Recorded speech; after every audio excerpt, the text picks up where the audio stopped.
Hello students, next chapter है हमारा chapter number 2। ये हमारा हिस्ट्री का चैप्टर है। देखिए चैप्टर का नाम है trade in Indian history. Trade that means क्या होता है? व्यापार। ठीक है, व्यापार में जो हमारा भारत था या भारतीय व्यापार, ये हम क्या देखेंगे? हिस्ट्री देखेंगे, इतिहास के बारे में देखेंगे कि हमारा जो ट्रेड था, हमारा जो व्यापार था, वो पहले किस तरीके से था। ठीक है, इनसाइड द चैप्टर्स में आप देख लीजिए हमें कौन कौन से पॉइंट्स कवर करने हैं। मैं सीधे टॉपिक पे आती हूँ। फर्स्ट पारा हम स्टार्ट करते हैं, यहाँ से स्टार्ट कर देंगे। See, India is looked upon a country with immense resource available through its length and breadth। यदि इंडिया को उसकी लेंथ और ब्रेथ, लेंथ दैट मीन्स लंबाई और चौड़ाई के अकॉर्डिंग देखा जाए तो ये कैसा है? ये इमेंस रिसोर्स, मतलब बहुत ज़्यादा विशाल रिसोर्सेज वाली क्या है? एक कंट्री है। ठीक है, हम इसको किसके रूप में देख सकते हैं? एक मतलब बहुत ज़्यादा रिसोर्सेज वाली कंट्री के रूप में देख सकते हैं। एक बार और देख लीजिए, यदि हम इंडिया को उसके लेंथ और ब्रेथ की, लंबाई और चौड़ाई के अकॉर्डिंग देखें तो इंडिया एक बहुत ज़्यादा रिसोर्सेज वाली क्या है? कंट्री, इसके रूप में हम उसको देखते हैं।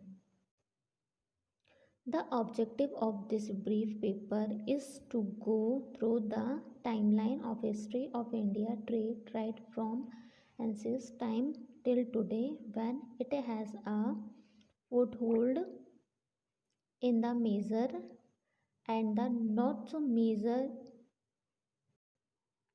economies of the world।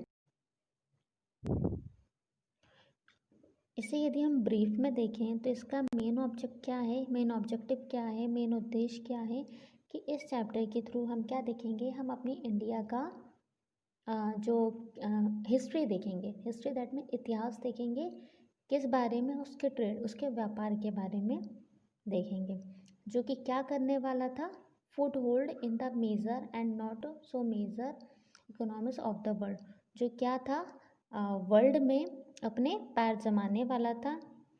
किस उसमें? एक मेजर इकोनॉमीज में। ठीक है, इकोनॉमी दैट मीन्स क्या होती है? अर्थव्यवस्था। ठीक है, जो कि हमारी अभी कोविड-19 में बहुत ही ज़्यादा क्या हो गई है? गड़बड़ा गई है। ठीक है, तो बहुत ही ज़्यादा कमज़ोर पड़ गई है। तो हम उस टाइम के इतिहास की बात करेंगे जिसमें हमारा India as a trade, as a व्यापार के थ्रू उसमें क्या कर रहा था? पार्टिसिपेट कर रहा था और बहुत ही तेज़ी से ग्रो कर रहा था। Next para, India was famed for her fabulous wealth even since the ancient times till the establishment of the British Empire। British Empire आने से पहले, ठीक है, या ब्रिटिश साम्राज्य आने से पहले, जब हमारे इंडिया, ठीक है, जो हमारे भारत क्या क्या हो गया था? उसका स्टैब्लिशमेंट हो गया था। तब से ही वो किसके लिए फेमस था? अपनी संपत्ति के लिए, अपने क्या बोलना चाहिए? अपने वेल्थ के लिए। वेल्थ दैट मीन्स क्या होता है? धन के लिए। ठीक है, जब इंडिया का स्टैब्लिशमेंट हुआ, इंडिया की स्थापना हुई, ठीक है, उसके बाद से ही इंडिया किस लिए फेमस था? अपने वेल्थ, अपने धन के लिए, अपनी समृद्धि के लिए क्या था? फेमस था। किसके आने से पहले? ब्रिटिश एम्पायर के आने से पहले, ब्रिटिश साम्राज्य दैट मीन्स जब अंग्रेज आए थे उससे पहले। Indian trade history reflects that despite the frequent political upheavals during the 20th to the 16th century, the country was still prosperous। यदि हम इंडियन ट्रेड की बात करें, भारतीय व्यापार की बात करें, तो हमारा जो हिस्ट्री है, हमारा जो इतिहास है, वो क्या बताता है कि 12th और 16th सेंचुरी में पॉलिटिकल बहुत सारी गड़बड़, अपहेवल्स दैट मीन्स होता है उथल पुथल होने के बाद भी हमारी जो इंडिया था बहुत ही ज़्यादा कैसा था? समृद्ध था। ठीक है, हर चीज़ से फुलफिल था। The political and economic policies follow by the Muslim rules propagated the growth of towns in various part of the country। ठीक है, यदि हम पॉलिटिकल और इकोनॉमिक पॉलिसी की बात करें तो हमने जो मुस्लिम रूल्स की जो पॉलिसी थी उनको फॉलो किया, और उनको फॉलो करते करते हमने क्या देखा? कि कंट्री के जो बहुत सारे टाउन्स थे, ठीक है, टाउन साइड में क्या होता है, कस्बे, उनमें क्या हो रही है, उनमें हमें ग्रोथ देखने को मिल रही है, ठीक है, वेरियस पार्ट में, कंट्री के वेरियस पार्ट में हमें क्या मिल रही है, ग्रोथ देखने को मिल रही है। This town grew into trade the industrial centers, which is turn led to the general prosperity. From the 16th to the 18th century, covering the 200 year of Mughal rules, Indian urbanization saw further growth. शहरों में हमें industrial centres में क्या देखने को मिली, growth देखने को मिली। और 16 टू 18 सेंचुरी जब हमारी थी, उसको किसने कवर किया, उसको मुग़ल रूल्स ने कवर किया। कितने टाइम तक, 200 ईयर्स तक, 200 साल तक उसको कवर किया। और उसमें हमने क्या देखा, जो इंडिया का अर्बनाइजेशन है, ठीक है, शहरीकरण, उसमें क्या हुई, उसमें हमें ग्रोथ देखने को मिली। ठीक है, इतना समझ में आया कि हमने इंडियन ट्रेड के बारे में पढ़ा, भारत के व्यापार के बारे में पढ़ा, कि जब स्टार्टिंग में 12 टू 16 सेंचुरी में क्या इफेक्ट था हमारे ट्रेड का, व्यापार का इंडिया में। फिर 16 टू 18 में क्या हुआ, जब हमारे यहाँ मुग़ल एम्पायर थे, ठीक है, मुग़लों का शासन था। उसके बाद फिर हम आगे देखते हैं कि आगे इस टॉपिक पे बात कर रहे हैं। नेक्स्ट टॉपिक है हमारा what lured the Europeans to India. ठीक है, जो ल्यूरेड दैट मीन्स क्या होता है, लालच देना या लुभाना। तो किस तरीकों के से यूरोपियंस जो थे, ठीक है, उन्होंने किस तरीके से इंडिया को लुभाया या लालच दिया, या उनको इंडिया से क्या मिला, आप ये बोल सकते हो। ठीक है, what lured the Europeans to India, या यूरोपियंस जो थे उनको इंडिया से क्या मिला, वो हम देखेंगे।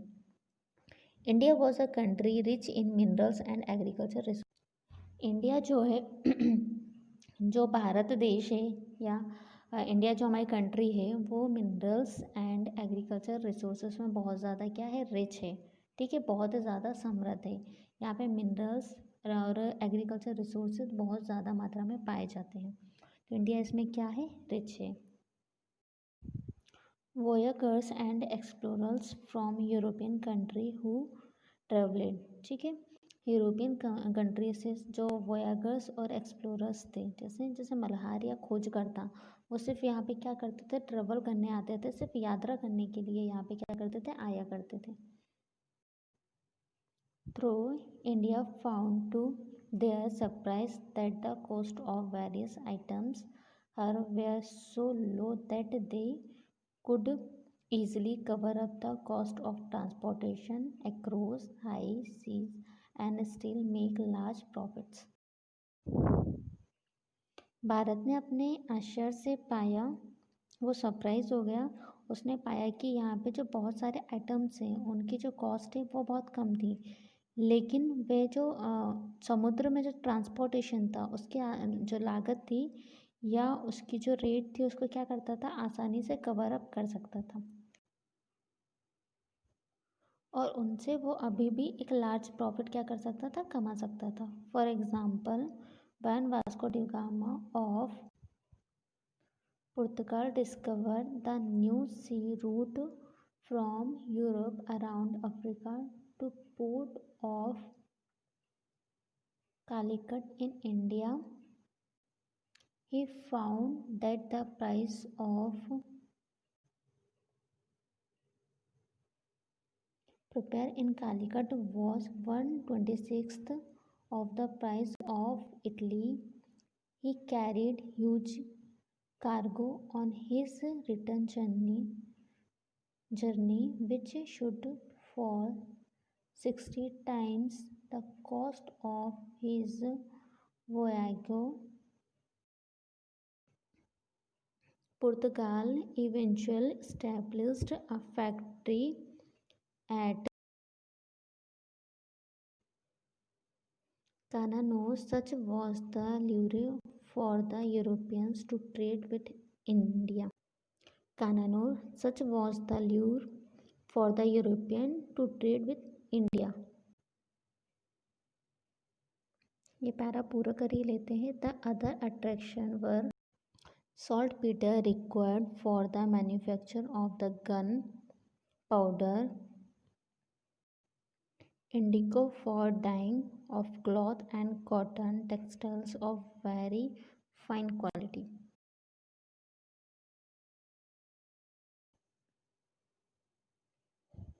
अब देखो जो यूरोपियन थे उन्होंने क्या किया इंडिया के साथ, इन्होंने फॉर एग्जांपल में दिया है, क्या दिया है कि जब पुर्तगाल का वास्को डी गामा एक इंसान था, वो कहाँ पे आया, इंडिया आया, ठीक है। अफ्रीका के आसपास से वो कहाँ पे आया, यूरोप, अफ्रीका के आसपास रहता होगा, वहाँ से यूरोप से वो कहाँ आया, इंडिया आया। और इंडिया में भी कहाँ पर आया, जो कालीकट पोर्ट था, ठीक है, कालीकट का बंदरगाह था, वहाँ से वो सी रूट से आया, समुद्र के रास्ते से आया।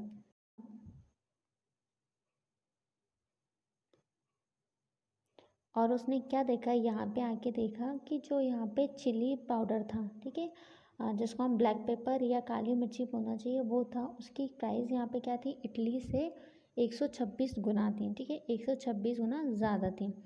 तो उसने क्या किया, यहाँ से पूरे सामान को, जब वो वापस जा रहा था, तो उसने क्या किया, सारे सामान को यहाँ से ले गया, ठीक है, एक अच्छी क्वालिटी की उसको पेपर मिली, और यहाँ से ले गया, और 60 गुना टाइम उसने, मतलब 60 गुना उसका रेट इंक्रीज़ करके वहाँ पे जाके इसको बेचा।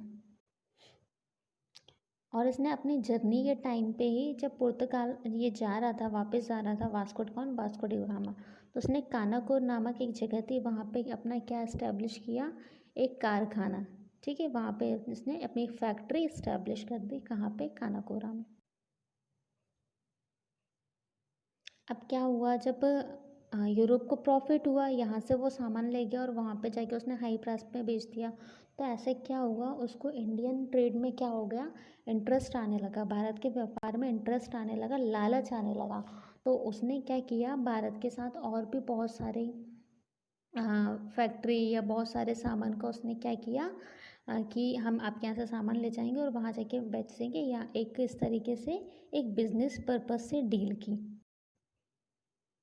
और उसमें इसने अभी तो यहाँ पे ब्लैक पेपर ले गया था, काली मिर्ची ले गया था, उसके बाद इसने और क्या क्या ऐड कर लिया, जो गन थे, गन का पाउडर, ठीक है, इंडिगो के कपड़े, जिसकी अपने यहाँ पे कैसी क्या क्वालिटी बहुत ही अच्छी रहती थी, ठीक है, जो सूती के कपड़े होते थे, कॉटन टेक्सटाइल होता था, सूती के कपड़े, ये बहुत ही ज़्यादा इनकी क्वालिटी अच्छी होती थी, यहाँ से वो लेके जाता था और अपने यहाँ पे हाई प्राइस में बेचता था। इस तरीके से उसने क्या इस्टेब्लिश किया, एक ट्रेड इस्टेब्लिश किया, एक व्यापार इस्टेब्लिश किया, कि वो इंडिया से लेके जाता था और वहाँ पे जाके बेच देता था। नेक्स्ट पैरा है, the various European country who had interested in India were the French, the Dutch, the Portuguese and the British, Spain and Danish travelers also trade with India but at the much small scale। अब यहाँ से Europe तो अपना क्या बोलते हैं, establish करके ले गया, उसने अपने साथ एक ट्रेड का बिजनेस कर लिया, एक व्यापार कर लिया। अब जब यूरोपीय कंट्री करके ले गई, तो और भी जो कंट्रीज़ थी हमें बहुत ज़्यादा इंटरेस्ट ले रही थी हमारे साथ क्या करने में, व्यापार करने में। उनमें कौन कौन इंक्लूड था, उनमें था फ्रेंच, डच, पोर्टुगेसी, ब्रिटिश, स्पेन और डेनिश के जो क्या थे, यात्री थे, या जिनको हम क्या बोलना चाहिए, ट्रेवलर्स थे, वो सब क्या थे, हमारे साथ व्यापार करने में, हमारे साथ ट्रेड करने में बहुत ही ज़्यादा इंटरेस्टेड थे। पर इन्होंने हमारे साथ बहुत ही स्मॉल स्केल पे स्टार्ट किया, ठीक है। अभी आपने देखा सबसे पहले हमारे साथ यूरोपियन लोगों ने किया, ठीक है। यूरोपियन में भी कौन आया था, सबसे पहले वास्को डी गामा आया था, कहाँ से आया था, पुर्तगाल से आया था। उसके बाद बाकी भी कंट्री धीरे धीरे इंटरेस्ट लेने लगी। तो इस तरीके से हमारा क्या हो गया, ट्रेड इन इंडियन स्टार्ट हो गया, ठीक है। और ये हम किसकी पढ़ रहे हैं, ट्रेड की हिस्ट्री पढ़ रहे हैं कि कैसे स्टार्ट हुआ। आज भी हम लोग दूसरी कंपनियों से क्या लेते हैं, दूसरी कंट्री से अपने जो ज़रूरत की चीज़ें उनको क्या लेते हैं, और हमारे यहाँ जो ज़्यादा होता है वो हम उनको इम्पोर्ट और एक्सपोर्ट चलता है ना, ये बिज़नेस पर्पज़ से ही चलता है।